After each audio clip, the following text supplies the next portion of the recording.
पिछले एक हफ्ते से हिमाचल प्रदेश में कोरोना वायरस का एक भी पॉजिटिव केस नहीं आया है और अस्पताल में इस वक्त 10 मरीज उपचाराधीन हैं और 25 मरीज इस वक्त अस्पताल से डिस्चार्ज हो चुके हैं। यहाँ पे स्थिति संतोषजनक है, लेकिन देश में केसेस बढ़ रहे हैं और 11.3 दिन में केसेस डबल हो रहे हैं। ये संतोषजनक स्थिति नहीं है। 1000 से ऊपर डेथ भी हुए हैं, इसलिए हमें बहुत ही ज़्यादा सतर्क रहने की आवश्यकता है। जो लोग बाहर राज्यों से हिमाचल आए हैं, अगर उन्होंने अभी तक एडमिनिस्ट्रेशन को सूचित नहीं किया तो अभी भी वक्त है, वो सूचित करें। उनको क्वारंटाइन में रहने के लिए कहा जाएगा। अगर ये बातें छिपाते हैं, बाद में पता चलता है तो उनके ऊपर कानूनी कार्रवाई होगी। और अगर वो कोरोना वायरस पॉजिटिव पाए जाते हैं और बातें छिपाए हुए हैं तो कठोर धाराएं उनके ऊपर लग सकती है। इसलिए अभी भी वक्त है, इन बातों को तुरंत डिस्क्लोज करिए। और आपके अड़ोस पड़ोस में अगर कोई व्यक्ति बाहर राज्यों से आया है और ये बात एडमिनिस्ट्रेशन को पता नहीं है तो आप सूचित करिए और हम उनको क्वारंटाइन में रहने के लिए कहेंगे। कुछ लोग क्वारंटाइन जंप कर रहे हैं, ये सही नहीं है। Health and family welfare ministry के गाइडलाइंस के मुताबिक जो क्वारंटाइन में है वे अगर अकेले कमरा और उसके साथ अटैच्ड टॉयलेट्स है तो वहां रहना चाहिए। घर में सीनियर सिटीजन से दूरी बनाए रखना चाहिए, सोशल डिस्टेंसिंग मेंटेन करना चाहिए, अपना बर्तन आदि सेपरेटली यूज करना चाहिए और घर के अंदर मास्क पहनना चाहिए। इन आदेशों का सभी लोग बाहर से आए वे पालना करें।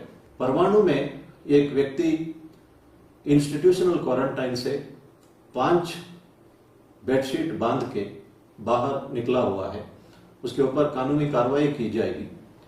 पाउंटा साहिब में कुछ एक गैंग फेक कर्फ्यू पासेस बना रहे थे और वे एसडीएम का सील भी बनाए हुए थे। मंडी में एक व्यक्ति अस्पताल में थूकने पर डॉक्टर के कंप्लेंट पर उसके ऊपर कार्रवाई की गई है। हमीरपुर में 3 दुकानें जहां पे सोशल डिस्टेंसिंग मेंटेन नहीं की गई, उन दुकानों को सील किया गया है। ये बहुत ही अफसोस की बात है कि कुछ लोग अभी भी लॉकडाउन का मकसद ही नहीं समझ पा रहे हैं। बाहर राज्यों से जो भी हिमाचल आना चाहते हैं, जिस जिला में जाना चाहते हैं उसी जिला का परमिट ई पास लेना चाहिए और एक जिले का ई पास लेके दूसरे जिले में जाने से इंफॉर्मेशन छिप सकती है। ये सही तरीका नहीं है। अगर आप कार की को सैनिटाइज करना चाहते हैं तो सैनिटाइज करने के उपरांत कपड़े से उसको साफ करें, वो ड्राई हो जाए, ताकि इसमें खतरे से आप बच सकते हैं। आपके पास अगर कोई फेक न्यूज़ है, न्यूज़ आइटम है या डिजिटल न्यूज़ है, आप हिमाचल प्रदेश का वेब पोर्टल fakenews.hp.gov.in यहाँ पे भेज सकते हैं और ये फेक पाने पर सरकार अपने वेब पोर्टल में सही स्थिति दर्शाएंगे। इसी तरह अगर आप 9816323469 नंबर पर फोन करके भी फेक न्यूज के बारे में सूचित कर सकते हैं, उचित कार्रवाई की जाएगी। ऑनलाइन हैकर्स ट्यूटोरियल नाम से लोगों से पैसा कलेक्ट किया जा रहा है। कई लोगों ने पैसा खो लिया है। इस पर सतर्क रहे और पुलिस इस पे उचित कार्रवाई करेगी। स्कैमस्टर्स जो है WHO के नाम पे रॉन्ग एडवाइस देते हैं और डोनेशन भी कलेक्ट कर रहे हैं, इस पर भी सतर्क रहने की आवश्यकता है।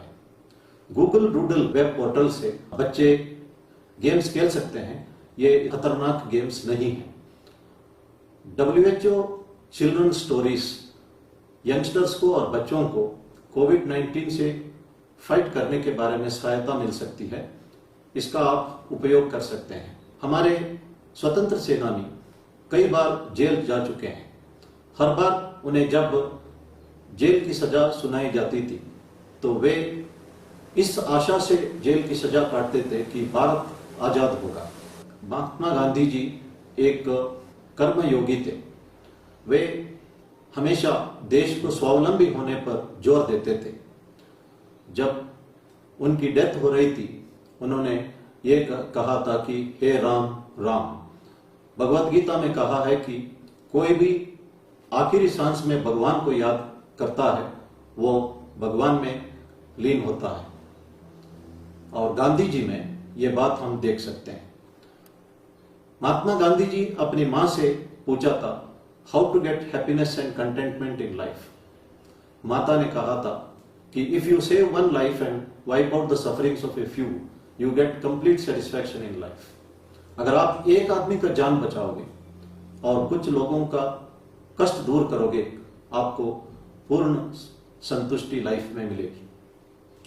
माता ने सत्य बोलने के बारे में भी, ईगो नीचे रखने के बारे में भी सलाह दी थी। महात्मा गांधी ने फास्टिंग के बारे में अपनी मां से ही सीखा था। महात्मा गांधी जी जब साबरमती रिवर के दूसरे तट पर एक औरत के पास कपड़ा नहीं था तो अपना कपड़ा निकाल के दिया था। उसके बाद उन्होंने सोचा कि जब तक आम आदमी के पास कपड़ा नहीं है तो मैं भी कपड़ा ज्यादा नहीं पहनूंगा। वे राउंड टेबल कॉन्फ्रेंस में भी सिर्फ एक ही कपड़ा लपेट के गए हुए थे। उन्होंने इंग्लैंड में बैरिस्टर की पढ़ाई की थी। वे भारत को सही मायने में रिप्रेजेंट करने का धैर्य उनमें था। माता ने कहा था ईगो को नीचे रखना। एक बार महात्मा गांधी जी पोरबंदर जा रहे थे ट्रेन पर। उस वक्त एक आदमी पूरी रात बर्थ को कब्जा किया था और गांधी जी एक साइड में बैठना पड़ा और उनको धक्का देख के पैर से नीचे भी गिराया था। लेकिन पोरबंदर पहुंचते ही हजारों लोग गांधी जी के स्वागत में खड़े थे। ये व्यक्ति उस महान व्यक्ति का दर्शन करने के लिए जा रहा था जिनका नाम महात्मा गांधी है। उन्होंने महात्मा गांधी जी का पैर पकड़ा, माफी मांगी। महात्मा गांधी ने कहा है कि मैंने तो आपको बहुत पहले ही माफ किया था, आप इस तरह की हरकतें दोबारा मत किया करें।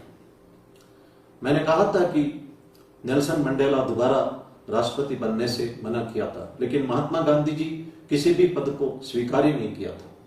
जब भारत आजाद हो रहा था वो पश्चिम बंगाल में हिंदू और मुस्लिम का भेदभाव को दूर करने में लगे हुए थे। उन दिनों में लोगों में एक सेल्फलेस सैक्रिफाइस का एटीट्यूड था। महात्मा गांधी जी को औरतों ने जेवरात निकाल के देते थे। सर्च इन सीक्रेट इंडिया किताब में पॉल ब्रंटन ने इस तरह का कई सेल्फलेस सैक्रिफाइस के बारे में जिक्र किया था। आचार्य विनोबा भावे जब भूदान मूवमेंट के निकले, लोगों ने एकर्स ऑफ लैंड डोनेट किया था फॉर रीडिस्ट्रीब्यूशन अमंग अदर्स। लेकिन ये सेल्फलेस सैक्रिफाइस का एटीट्यूड कम होते जा रहा है, वो ना के बराबर रहा है। ये हालात में हमें दोबारा ये एटीट्यूड, ये क्वालिटी डेवलप करना है। भगवान श्री सत्य साई बाबा कहते हैं कि love is selflessness and self is लवलेसनेस।